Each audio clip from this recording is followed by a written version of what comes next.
Today, we will explore the mysteries surrounding some of the world's most famous fairy tales. So, fasten your seatbelt, because these secrets might just surprise you. The mystery of Jack and the Beanstalk. When people mention Jack and the Beanstalk, most will immediately recall a simple fairy tale for children, a story about a poor boy living with his mother in a dilapidated house. He exchanges their last cow for a handful of magic beans and suddenly discovers a world above the clouds, guarded by a fearsome giant and filled with treasures. For so many years, this story has been retold as a miraculous adventure that every one of us has heard at some point in our childhood. Yet, few could imagine that beneath that familiar surface lies a mystery far greater than what we have ever assumed. If you have ever thought that this was merely a bedtime story for children, perhaps it is time to reconsider. Because as we begin to peel back each layer of this tale, you will see that it is not only about the bravery or cleverness of a young boy, but it also hides ancient legends, secrets that reach beyond the boundaries of ordinary fairy tales. And so, once you know the truth behind this seemingly harmless legend, you may never look at Jack and the Beanstalk the same way again. This story begins in a very simple way, with the image of Jack, a boy living with his mother in a small, humble house in a poor countryside. The life of Jack and his mother is not easy at all. Day after day, they struggle with poverty and meager meals. The old cow is their last asset, as well as their final hope. Then one day, when almost everything in the house has run out, Jack's mother has no choice but to ask her son to take the cow to the market to try and get some money for food. On the way to the market, Jack meets a strange man. Instead of giving him money, this man holds out a handful of small beans and tells Jack that these are magical beans, capable of bringing luck beyond anything he could imagine. With a curious nature, Jack agrees to trade the cow for the beans. When Jack brings the beans home, his mother cannot hide her disappointment. She knows this was their last chance to save the family from starvation. But now, all that remains are a few worthless beans. In her anger, Jack's mother throws all the beans out the window and makes Jack go to bed hungry. Yet, something extraordinary happens that very night. When dawn breaks, Jack is astonished to see a giant beanstalk growing from the spot where his mother had thrown the beans the day before. The stalk is so tall that it reaches up to the sky, piercing through thick, white clouds. Driven by curiosity and a dream of changing his life, Jack decides to climb the beanstalk to find out what mysteries await above. After a long climb up through the layers of clouds, Jack finally sets foot at the top of the beanstalk. Here, he is amazed to see a huge castle floating in the sky. When Jack approaches and knocks on the door, it is answered by a giant woman. She looks at Jack with a mix of worry and warns him that her husband is very fond of eating children. However, seeing that Jack is hungry and exhausted, the giant's wife still decides to help him. She secretly gives Jack some bread, cheese, and a bowl of milk, then hides him in the kitchen to keep him from being discovered by her husband. When the giant comes home, the sound of his footsteps shakes the entire castle. As soon as he enters, he sniffs the air and, in a threatening voice, declares that he can smell the flesh of a child. But the giant's wife quickly denies this and keeps Jack safe. After dinner, the giant falls asleep beside a large bag of gold. At that moment, Jack sees his chance. He quietly steals the bag of gold and escapes safely down the beanstalk and back home. That gold helps Jack and his mother live comfortably for a time, but eventually the money runs out and their life returns to hardship. Once again, curiosity and hope for a better life urge Jack to climb the beanstalk a second time. This time too, the giant's wife helps him and hides him away. Watching carefully, Jack notices the giant's hen that can lay golden eggs. When the giant falls asleep, Jack quickly steals the hen and silently leaves the castle. Returning home with the magical hen, Jack and his mother enjoy another period of abundance, but Jack himself still cannot let go of his longing for adventure and the hope for more miracles. On his last journey up the beanstalk, Jack notices a golden harp that can sing beautiful melodies by itself. But as soon as Jack takes the harp out of the castle, the harp cries out for help, causing the giant to wake up and realize Jack's presence. A tense chase follows, with Jack clutching the harp as he races down the beanstalk and the furious giant chasing right behind him. When they are nearly at the ground, Jack calls for his mother to bring an axe, and he strikes hard at the base of the beanstalk. The giant beanstalk collapses, causing the giant to lose his balance and fall from above, dying instantly. From that day on, thanks to the treasures Jack brought back from the castle in the sky, the mother and son no longer had to worry about poverty. However, hidden behind those familiar details, the story still contains many strange and mysterious things that not everyone has heard of. In every version of Jack and the Beanstalk, there is one detail almost everyone remembers by heart: the famous incantation spoken by the giant whenever he senses the presence of a stranger. Fee, fee, foe, fum, I smell the blood of an Englishman.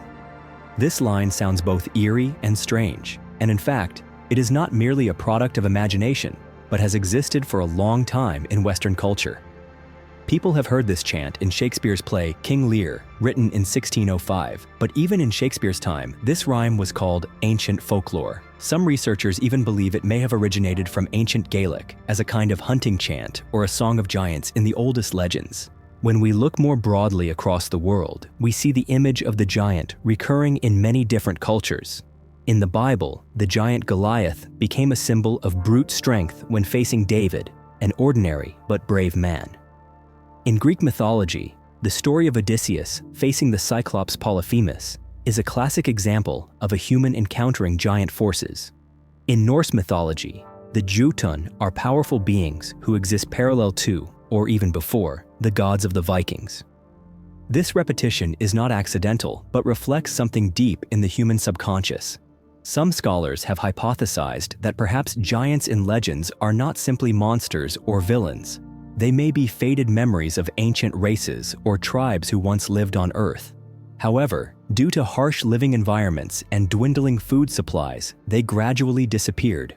Over time, memories of them became distorted and transformed into monstrous giants in stories passed down through generations. If we reconsider Jack's story, we can also ask an opposite question. Are we certain that Jack is truly a hero, or is he simply an invader who enters someone else's world and takes their treasures for himself? From this perspective, Jack is no longer the perfect symbol of courage, but rather takes on the image of a conqueror, representing the desire for possession and power that humanity has carried for thousands of years. That is why these recurring details and the image of the giant not only make the story of Jack and the Beanstalk more captivating, but also hint at a historical and collective psychological depth far beyond a simple fairy tale. Perhaps the most astonishing thing about Jack and the Beanstalk lies not only in the magical details or the image of the giant that we often see in fairy tales, but also in the truly ancient origins of this story. Not until 2016 did folklore researchers truly prove that Jack and the Beanstalk was not the product of England or modern Europe alone, but actually belongs to an ancient group of folk tales called ATU 328, The Boy Who Stole the Ogre's Treasure. Remarkably, this group of tales not only appears in England, but also exists in various forms in Italy, Scandinavia, India, and many other places around the world. Researchers have used genealogical analysis of folk tales, similar to the way we study the evolution of living species, to trace the origins of this plot. The results genuinely surprise the academic world. The story of a poor boy who dares to confront a monster to steal its treasures actually dates back more than 5,000 years, that is, to prehistoric times, before even the greatest civilizations of humanity were born. This story has been passed down orally from generation to generation and still lives on today in many different forms across cultures.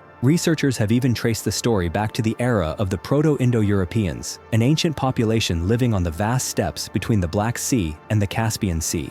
These people lived at the end of the Stone Age and the beginning of the Bronze Age, from about 4,500 to 2,500 BCE. They were nomadic herders, they did not build cities, they left behind no writing, and most of what we know about them comes only from ancient graves and grave goods scattered across endless grasslands. Therefore, Jack and the Beanstalk is not just a simple fairy tale, but a living legacy, a rare thread connecting us to a vanished civilization of history.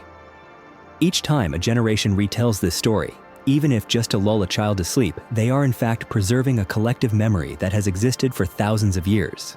If you have ever thought the story of Jack was just a small fairy tale, take a moment to look more closely. In fact, Jack and the Beanstalk carries a grand motif that has appeared again and again in many civilizations. The motif of the culture hero, an outsider who dares to cross forbidden boundaries, break into the realm of supernatural powers, and bring back for humanity the most precious things. It is easy to see that stories about culture heroes always begin with a character who seems small, weak, or who does not belong to the world they are about to enter. They are often ordinary people, sometimes pushed to the fringes of society. Yet it is these people who dare to risk facing the mighty guardian and bring back treasures that previously belonged only to the gods. We can see this motif in Greek mythology, where Prometheus dares to steal the fire of heaven from Zeus to bring light and life to humanity, even though the price he pays is to be chained and suffer punishment for all eternity. In Norse mythology, Odin also secretly takes the mead of poetry, a sacred drink that bestows upon humans the ability of poetry, knowledge, and artistic inspiration. To do this, Odin must overcome deadly challenges and deceive the guardians of the sacred mead. If we go back to ancient Sumerian civilization, we find the story of Gilgamesh, who defeated the giant guardian of the forest to take the sacred cedar logs that only the gods were allowed to use. These were the materials used to build cities, create the first civilization, and make humans the center of the world. What is the common thread in all these stories? It is a journey into a forbidden world, or a land of death and supernatural powers, where there are guardians that ordinary people cannot overcome. The protagonist must rise above themselves, using intelligence, courage, or cunning to defeat or outwit the guardian. In the end, they bring back divine treasures that help humanity develop and survive to this day. If we reconsider the image of the magic beanstalk in Jack and the Beanstalk, we see that it is not merely a fanciful detail to lead the character up to the castle in the clouds. In reality, this image represents a universal motif that has appeared in many ancient cultures around the world: the idea of a cosmic axis, a mythical rope or bridge connecting the levels of the universe together. In Greek mythology, there is Mount Olympus, the place where the gods reside at the highest peak, hidden in the clouds, separate from the world of humans. In Norse mythology, there is an even more powerful image, the world tree Yggdrasil. This giant ash tree has roots that sink deep into the realm of the dead. Its trunk passes through the world of humans, and its branches reach the heaven of the gods. Yggdrasil is not only a symbol of life, but also the axis connecting the three great realms of the universe: heaven, earth, and the underworld. The ancient Maya also looked up at the sky and imagined the Milky Way as a giant world tree, where souls after death would walk along to reach the other world. For them, death was not the end, but a journey linking the layers of the universe through this mythical tree. In Hindu philosophy, the image of the Ashvatha tree also carries deep meaning. Its roots stretch upward into the sky, while its branches and leaves reach down to the earth, like a bridge between the world of the gods and that of humans. All of these images emphasize one thing: the tree, axis, or bridge is not only a physical symbol, but also a spiritual one, a gateway to another dimension where humans can communicate with the gods or ancestral spirits. And when Jack climbs the magic beanstalk, he is not simply seeking treasure. It is the journey of a soul leaving the real world, crossing the boundary of life and death, entering another realm to face challenges, and returning with something precious for the world of the living. The mystery of Sleeping Beauty. There are many different versions of the story, Sleeping Beauty, but the most famous and widely known is the version written by the brothers Grimm in their Grimm's Fairy Tales, first published in 1812. From that point on, the image of a beautiful princess with a tragic fate became an unforgettable symbol in Western culture. The story begins with the burning desire for a child from a king and queen. Then one day, as the queen is bathing, a frog suddenly appears and foretells that her wish is about to come true. Just as in that strange prophecy, the queen gives birth to a stunningly beautiful princess. Overjoyed, the king decides to host a grand celebration to welcome the newborn princess. Not only relatives and friends, but 13 powerful fairies of the kingdom are also invited. However, the royal palace has only 12 golden plates for the banquet, and so one fairy is inevitably left off the guest list. It is a decision that sets in motion a tragedy no one could have foreseen. The celebration unfolds, dazzling in candlelight and music. One by one, 12 fairies come forward and bestow magical gifts upon the princess. One grants beauty, another virtue, others bestow wisdom, riches, and every other blessing. But just as the 11th fairy has finished, the atmosphere suddenly grows tense. The 13th fairy appears, her face full of anger at being forgotten. She does not speak to anyone, but looks straight at the princess and coldly utters a curse. On her 15th birthday, the princess will prick her finger on a spindle and die instantly. Horror sweeps through the great hall, yet fortunately, the 12th fairy steps forward and, with her magic, softens the curse. She says that the princess will not die, but instead fall into a deep sleep that will last 100 years. The king and queen, overwhelmed by fear for their child, order every spindle in the kingdom to be destroyed, hoping to prevent the grim fate. Time passes quietly. The princess grows up beautiful and gentle, loved by the whole kingdom. But on her 15th birthday, while her parents are away, Briar Rose curiously wanders through the castle and stumbles upon an old room in the highest tower. Inside, an old woman sits spinning. The young girl asks her about it, and as she reaches out to touch the spindle, the curse is immediately fulfilled. Briar Rose collapses onto a bed, falling into an unending sleep. At that very moment, the entire royal household also falls into a deep slumber. A thick hedge of thorns springs up around the castle, hiding it completely from the outside world. Years slip by, and the tale of the sleeping princess spreads far and wide. Many brave princes try to pass through the thorns to save her, but all lose their lives among the razor-sharp brambles. It is not until exactly 100 years later that a young prince, hearing the legend, sets out for the castle. Strangely, this time, the thorny hedge blossoms with flowers and parts by itself, clearing the way for him. Inside the silent castle, he passes by people asleep, all the way to the highest tower. There, Briar Rose still lies motionless, beautiful as an angel. He leans down and places a kiss upon her lips. Instantly, Briar Rose awakens, and the entire castle stirs to life after its long slumber. Joy overflows, and the prince and Briar Rose celebrate their wedding, living together happily ever after. In 17th century Europe, fairy tales were not just for children, but often contained many elements for adults. One of the earliest and most striking versions of Sleeping Beauty is the story Sun, Moon, and Talia, written by Giambattista Basile in Italy in 1636. This tale begins with a wealthy and powerful family. The protagonist is Talia, the only daughter of a lord. When Talia is born, soothsayers are called to predict her fate. They warn that one day, a tiny sliver of flax will bring disaster upon her. Fearing for his daughter's life, her father bans all flax-related items from the household.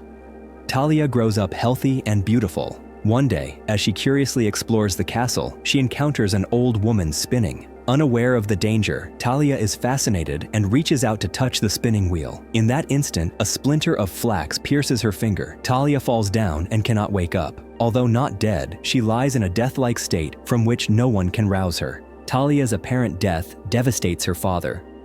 Unable to bear the pain of losing his daughter, he locks the castle doors, leaves Talia lying there alone, and goes away to live elsewhere. Talia is forgotten, and the years drift by.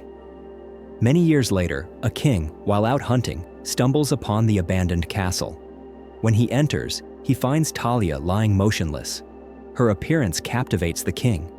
Instead of trying to save her, the king rapes Talia as she remains in her enchanted sleep. Though she does not awaken, Talia becomes pregnant from the encounter. 9 months later, she gives birth to twins, a boy and a girl, who are cared for by mysterious fairies and are named Sun and Moon. One day, one of the twins, thirsty for milk, sucks Talia's finger and pulls out the splinter of flax. Miraculously, Talia awakens and is astonished to find 2 children beside her. The story continues with even more turmoil. The king, after a long time, suddenly remembers Talia and decides to return to the castle. Overjoyed to see Talia and the children, he spends some happy time with them. But when he returns to his palace, things grow complicated. There, the queen becomes suspicious and uncovers the secret of Talia and the twins. Consumed by jealousy, the queen orders the 2 children to be brought to the palace, intending to have them killed and cooked into a meal for the king. Fortunately, the cook entrusted with this task is a good man. He hides the children and uses lamb instead. The queen then wants Talia to be burned alive. At the height of this drama, the king returns just in time. Discovering the queen's crimes, he orders her and her accomplices executed. In the end, the king marries Talia, claims the children, and brings them all to live together in the palace. After so much hardship, they are finally reunited. However, looking back, it is clear that this story contains many elements quite unlike ordinary fairy tales. Through the version of Sun, Moon, and Talia, we see that ancient fairy tales were not always gentle or sweet from the outset. Themes of hardship, tragedy, and even the dark sides of society, the cruelty of power, and the workings of fate are all present in the story in stark detail. Today, the darker elements of the story have been removed or replaced with lighter content to suit children. But if we trace the origins, we understand that fairy tales were once a true mirror of the issues facing society in ancient times. That is why, when people mention Sleeping Beauty, it is not only the rosy world of fairy tales that comes to mind, but also the shadowy corners that few know about. not merely a creation of imagination or legend. Some details in the story of Sleeping Beauty may have roots in real historical events in Europe. One prominent example is the story of Catherine of Valois, wife of Henry V of England. Catherine of Valois died in 1437. After her death, her body was not buried in the usual way. Instead, her remains were preserved and kept at Westminster Abbey, the burial place of English kings and queens. Remarkably, Catherine's body was publicly displayed for nearly 350 years. For a long time, many English people and visitors had the opportunity to view her mummy. In fact, visiting to kiss the mummy of Catherine became a strange ritual practiced by many. Samuel Pepys, a famous English writer and historian, recorded in his diary that on his birthday in 1669, he visited Westminster Abbey and saw Catherine's body with his own eyes. He even recounted that he kissed her lips. This may sound unbelievable today, but at that time, many people were genuinely curious and believed that Catherine's mummy possessed a kind of power or miracle. Those who saw Catherine's remains all described her as looking as if she were sleeping. Her face was so well preserved that many were astonished. The image of a beautiful woman lying with her eyes closed for hundreds of years, yet retaining her graceful appearance, instantly reminded many of Briar Rose in the fairy tale. Beyond the case of Catherine of Valois, Europe also has a phenomenon known as incorruptibility, meaning the bodies of the dead do not decompose over many years, especially among female Catholic saints. In many great churches in Italy, Spain, or France, people have found the bodies of women still intact after death, sometimes even exuding a fragrance regarded as the odor of sanctity. This phenomenon is seen as a sign of purity, holiness, and the miraculous. Many believe it is evidence of the strong faith or virtuous lives of these women. Such incorrupt mummies are often displayed in glass cases in churches, allowing the faithful and pilgrims to admire them and pray. The image of a woman who remains beautiful and unspoiled after death has become deeply etched in the minds of many generations. That is why, when reading Sleeping Beauty, many recognize that the enduring beauty of the princess sleeping for 100 years may have roots in these extraordinary real-life phenomena. The mystery of Snow White. Mirror, mirror on the wall, who is the fairest of them all? This familiar question not only echoes in the memories of generations of viewers through Disney's famous 1937 animated film Snow White, but it also opens a door, leading us into a mysterious world filled with dark turns behind the fairy tale facade. Behind Disney's sweet imagery lies a long, complex, and at times chilling history that was first recorded by the Brothers Grimm in 1812. Perhaps few people realize that Snow White did not always exist as the happy princess living with 7 dwarfs and blessed with a happy ending. Alongside Disney's bright retelling is a vastly different original, one in which the struggle for survival lingers over every step the characters take.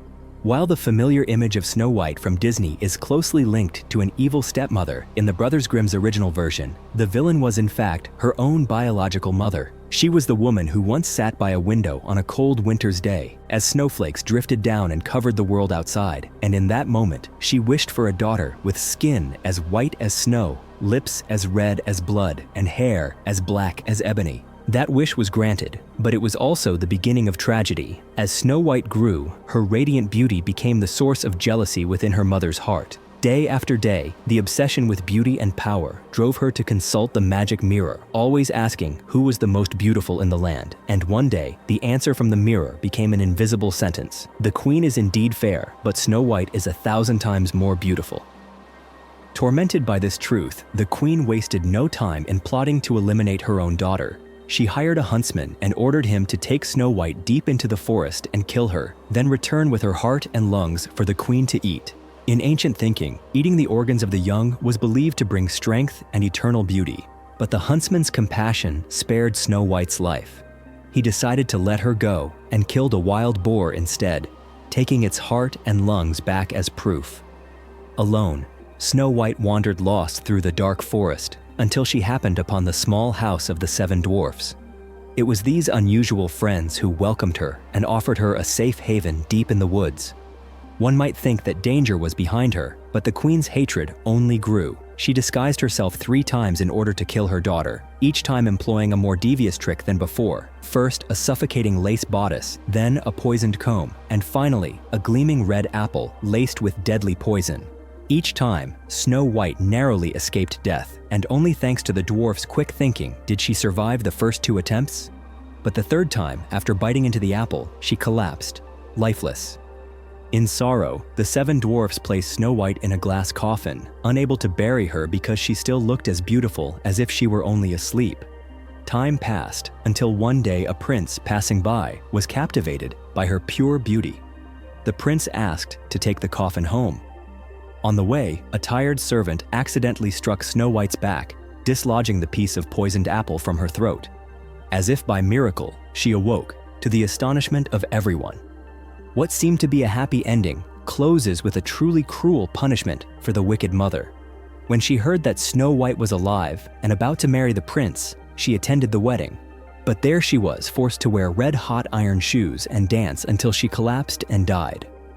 This image is both a reckoning and a warning against cruelty and envy, making the original tale of Snow White one of the most haunting fairy tales ever told. Delving deeper into the real history behind Snow White, many researchers believe this legend is not merely the product of imagination, but may have its roots in real lives. The name Maria Sophia von Earthal is often mentioned as the most likely candidate for the real-life inspiration behind Snow White. Maria Sophia von Earthal was born in 1725 in the town of Lohr am Main, a peaceful region in western Germany.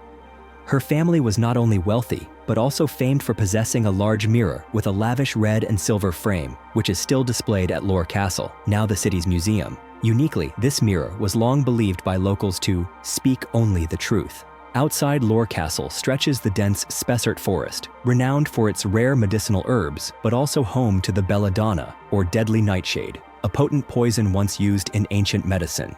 The toxicity of belladonna calls to mind the detail of the poisoned apple in the Snow White tale. Maria Sophia's life was also marked by its own singularities. She remained single her entire life, renowned for her kindness and charitable works. After her death in 1796, her tombstone at the Diocesan Museum in Bamberg was inscribed, "Christian heroine, resting after the victory of faith, awaiting resurrection." Coincidentally, this detail recalls the miraculous resurrection of Snow White after her near death, as a symbol of good triumphing over darkness. But the story of Snow White's origins does not end there. Another figure, Margaretha von Waldeck, is also believed to be a significant source of inspiration. Born in 1533, Margaretha was the daughter of the Count of Waldeck in western Germany. Her life was closely connected to the region's vast copper mines, where local children labored in harsh conditions, becoming stunted and hunched, a fact that led the people to affectionately call them the poor dwarfs.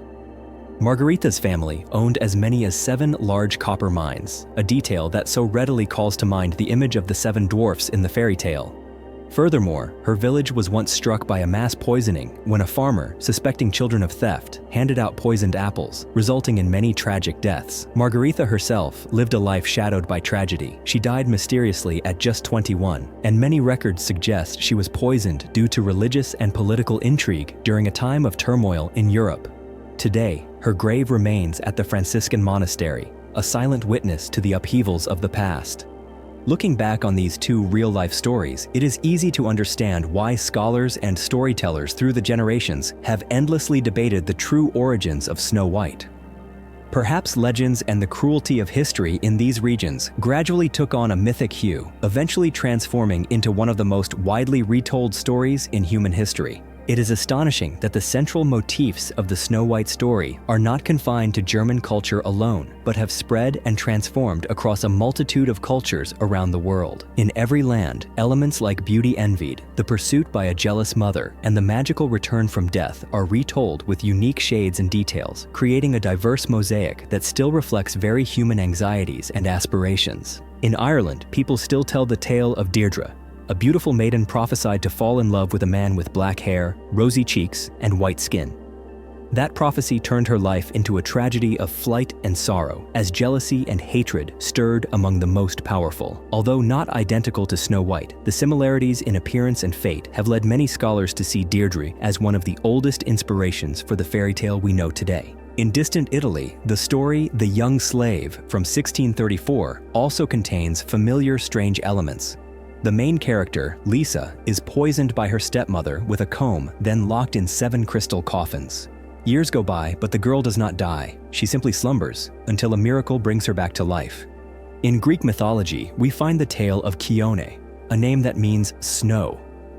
Chione was famed for her extraordinary beauty, so much so that the gods Hermes and Apollo both fell in love with her. But her beauty also brought tragedy, as the gods used their power to send her into an enchanted sleep, pulling her into a spiral of heartbreaking fate.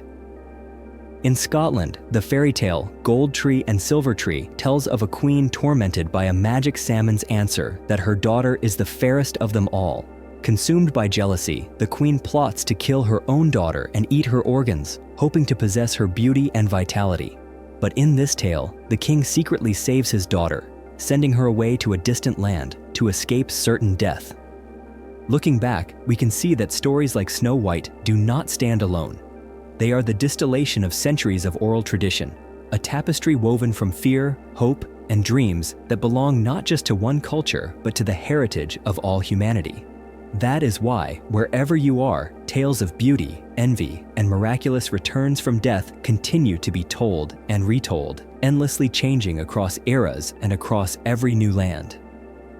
Thank you for following today's story. If you found these historical mysteries fascinating, be sure to subscribe to the channel and share this video with your friends. Don't forget to leave a comment below about the detail that impressed you the most. See you again in the next videos.